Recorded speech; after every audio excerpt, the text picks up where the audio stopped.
Shalom, puji nama Tuhan, selamat beraktivitas, selamat bertemu kembali di dalam program Pastor Talk. Puji Tuhan bisa menjumpai saudara. Mari mulai hari ini dengan ucapan syukur. Selalu mengucap syukur adalah baik luar biasa, karena itu akan menguatkan kita dalam langkah-langkah kita di sepanjang hari ini. Judul yang saya bawakan itu tentang bersyukur setiap hari. Ayat utamanya terambil di dalam Injil Lukas, pasal 17, ayat 11 sampai dengan 18, di mana Yesus berjumpa dengan 10 orang kusta yang dari jauh berteriak minta tolong agar sakit fisiknya, yaitu kustanya, disembuhkan oleh Yesus. Di zaman itu orang sakit kusta itu dilarang tidak bisa mendekati, bahkan bersentuhan dengan orang sehat. Karena orang kusta dianggap najis atau tidak tahir, mereka harus diasingkan dari orang-orang yang sehat.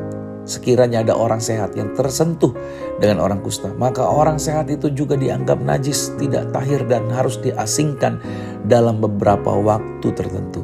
Nah, ini menjadi kesulitan buat orang-orang kusta ini. Bagaimana mereka bisa disembuhkan? Siapa yang bisa merawat mereka? Akhirnya orang kusta kumpullah dengan orang kusta.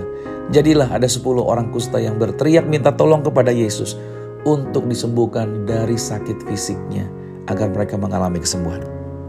Dan Yesus mau mendoakan mereka, dan mereka semua mengalami kuasa Tuhan yang luar biasa. Mari kita lihat ceritanya seperti apa. Saya langsung ambil di ayat 17-nya. Lalu Yesus berkata, bukankah ke-10 orang tadi semuanya telah menjadi tahir? Setelah mereka menghadap kepada imam, mereka menjadi tahir sudah di tengah perjalanan. Dan dikatakan pada ayat yang ke-17 ini, bukankah 10 orang tadi semuanya telah menjadi tahir? Di manakah yang 9 orang itu? Karena kembali mengucap syukur cuma 1 orang dari 10 yang sembuh. Tidak adakah ayat 18-nya, tidak adakah di antara mereka kembali untuk memulihkan Tuhan selain daripada orang asing ini? Hanya sedikit orang yang setelah menerima kebaikan Tuhan itu mau kembali dan mengucap syukur kepada Tuhan atas apa yang Tuhan telah kerjakan. Namun itu tidak pernah menghentikan Tuhan untuk terus melakukan apa yang benar dan apa yang baik bagi kita. Yesus menyembuhkan ke-10 orang kusta sesuai dengan permintaan mereka kan. Mereka minta tolong disembuhkan fisik mereka. Ya, bukan hanya 1, tapi semuanya disembuhkan oleh Yesus. Namun yang kembali untuk bersyukur cuma 1 orang. Hanya 1. Sebenarnya dari sini adalah apa? Hanya 1 dari 10 orang itu yang benar-benar dibuat sembuh seluruhnya. Oke, maksudnya bagaimana nih? Teks ini mengatakan semuanya sembuh dari kusta kan? Ya, tapi mari kita lihat. Apa sih maksudnya disembuhkan? Kenapa hanya 1 orang ini yang benar-benar totally disembuhkan seluruhnya? Tuhan menghendaki agar kita beroleh kemakmuran di dalam roh. Itu kehendak Tuhan, agar saudara beroleh kemakmuran di dalam roh, di dalam jiwa, dan di dalam tubuh. Roh Anda telah dijadikan baru, jiwa Anda merdeka, sejahtera, sukacita, dan tubuh Anda sehat. Ya, Tuhan ingin kita menjadi utuh, bukan sekedar sembuh secara fisik. Ingat, kita 3, ada roh, ada 3 bagian, roh, jiwa, dan tubuh. Tuhan pengen kita utuh, bukan cuman sekedar sembuh.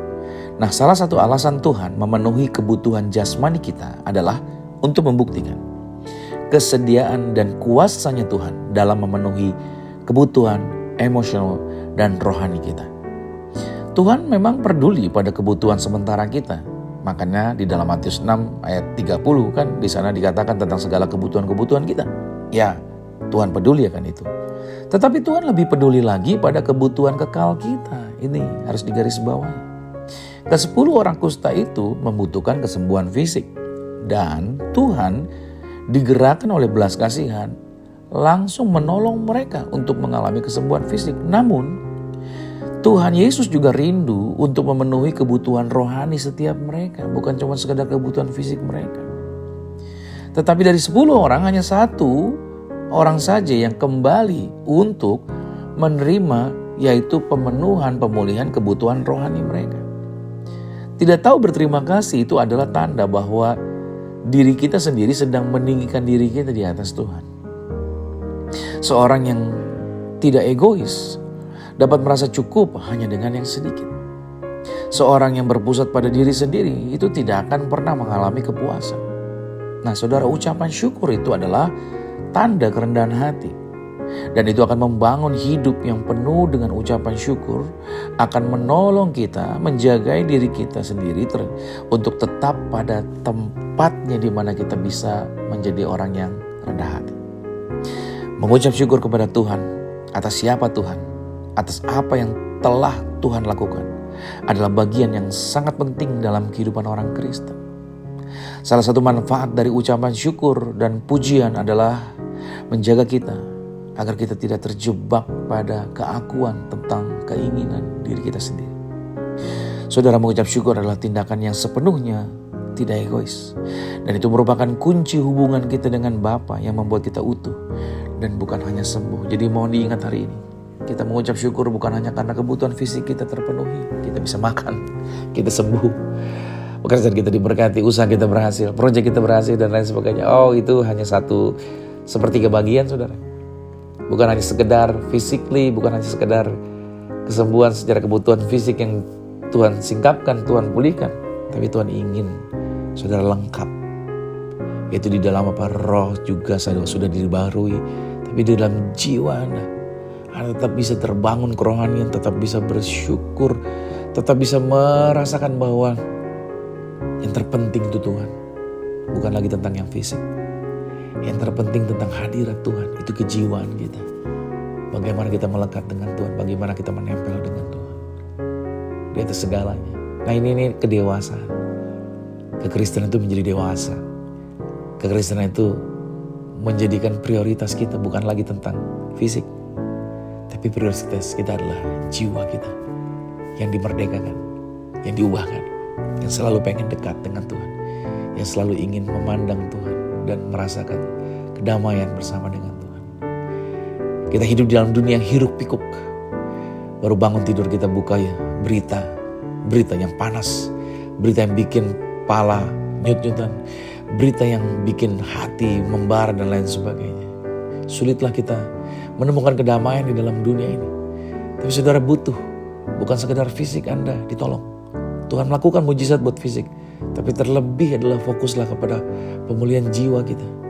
Untuk kita boleh damai, untuk kita boleh tenang, untuk boleh mengalami pemulihan secara kejiwaan. Dan itu hanya bisa didapatkan pada waktu kita datang bersyukur setiap hari kepada Tuhan.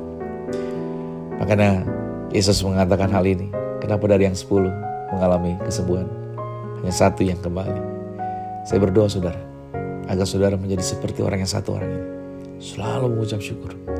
Selalu mengucap syukur sama Tuhan. Bukan hanya ketika situasinya baik-baik saja. Tapi karena situasinya apapun itu, Anda selalu berpegang Tuhan, tetap pegang kendali. Dan hatimu kedamaian, hatimu damai. Bukan karena situasinya, tapi karena jiwamu penuh hadirat Tuhan.